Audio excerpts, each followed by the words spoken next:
Welcome to Dark Realmz. Short stories, quick chills, real fear. You're listening, but are you sure you're alone? We were sailors. I've been knowing this guy named Dark Realmz, and we both were thirsty young men. With the less of options on board, we were always looking forward to meeting women back on the land. Lucky me, I was always best at picking girls. Someone who could get any fine young dame off her feet and blow her out. On the other hand, Joe was not much of an experienced guy on these types of things. It was our first night back on land. Joel convinced me to let him tag along on my night hunt. I had a reputation on the ship as a ladies' man, or a pickup artist, so he needed a sure thing tonight. And there's never a better time to find a sure thing than Valentine's Day. All the couples will be out for dinner, and the singles will be out for dessert. I was predicting lots of 2-3 girl cliques, nothing more, which was perfect. We wouldn't approach the groups made of 3 though.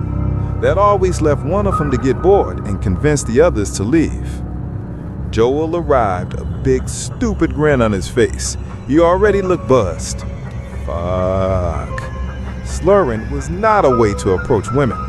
Maybe I can dump them off somewhere early and hunt by myself. I didn't want to waste this night. There was a lot of girls out in the city. Bringing Joel was a mistake, but I couldn't blame him too much. He was there now, so I led him towards our first stop, which was Ralph's. Ralph's will be packed tonight with the kind of singles we were looking for. After approaching girls, many as we could, we realized this wasn't going to work. Every girl we approached, even the ones I approached by myself, was uninterested.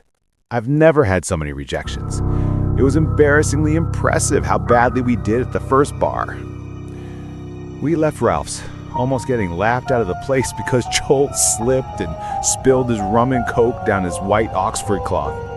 He took the shirt off outside and chucked it in an alley. He was now walking around in a windbreaker and a crew neck t-shirt. The next 2 bars were the same, only worse. Joel got drunker and less intelligible. I needed to pull the chute.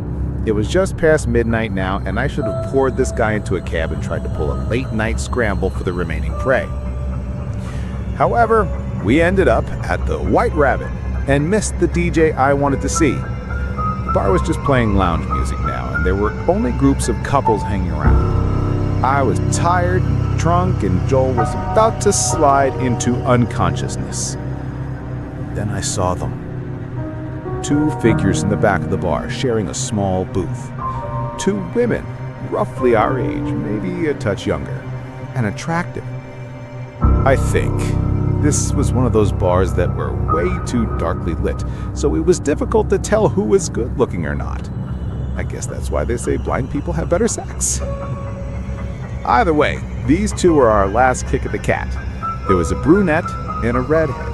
Although the redhead looked like she was wearing one of those bob-cut wigs.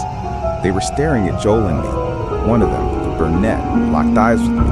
Then she broke, looking at the ground now. Bingo, that's the sign. She's interested. I got up, telling Joel I was going to the bathroom. I hooked around the bar and made my way over to the booth. I introduced myself to the girls and asked if this was the singles table and if I could join. They smirked at each other, giggled, and motioned to take a seat.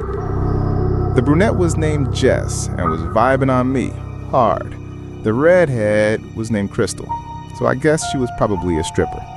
She seemed less interested in the conversation until Joel arrived. From his drunken puddle across the bar, Joel noticed I was at the booth with the girls and flew in. Crystal pulled him down beside her, getting very close and friendly. Jess ordered a round of tequila shots and our world started to spin. Joel was somehow still functioning, and he accidentally pulled on Crystal's hair. It was indeed a wig, only there wasn't hair under it, it was just skin. The side of her head was bald. Crystal freaked out, rushing to the washroom, Jess following closely. I slapped Joel across the face, hard.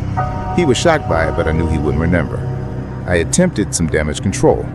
I left Joel in the booth and went to the bathroom. I waited for the girls to come out. Jess appeared first and I apologized for Joel. Jess said it was fine, but wanted to tell me the truth. She and Crystal had met a few months ago in chemo. They were both bald.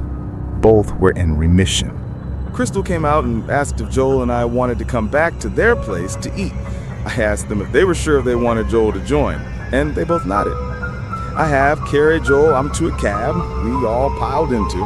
About 30 minutes later, we were pulling up in front of an old pre-World War II apartment building. I wasn't familiar with the neighborhood, and this was about as far north as I'd gone on the island. Joel passed out for the whole drive, but woke up when we arrived and seemed to have a second wind. The girls' apartment was on the 3rd floor. No elevator, so we took the stairs. It smelled stale and old, like it hadn't been cleaned or aired out in decades. Their apartment was nicer. It smelled like incense and patchouli and was clean. Blankets, drapes, and carpets hung from the walls. It was dark though, with only one lamp in the back corner lighting the entire entrance, living room, and kitchen. Crystal took Joel's hand and led him through the living room to a hallway. Jess and I stood at the entrance. She grabbed my collar and pulled me close. We kissed and she bit my lip. Enough for a bleed. Fuck. This was gonna be an interesting night. I followed Jess to the hallway, where there were 2 doorways, one to the bathroom and one to the bedroom. She told me she and Crystal shared a room, but separated it into 2 by hanging blankets and carpets. Music drifted in from the covered side of the room behind the makeshift wall. I could hear moaning from Crystal. If this story chilled you, imagine what's waiting in the next one. Subscribe for more short horror every week. And if you have a true nightmare of your own, your story might be the next one told here in Dark Realmz.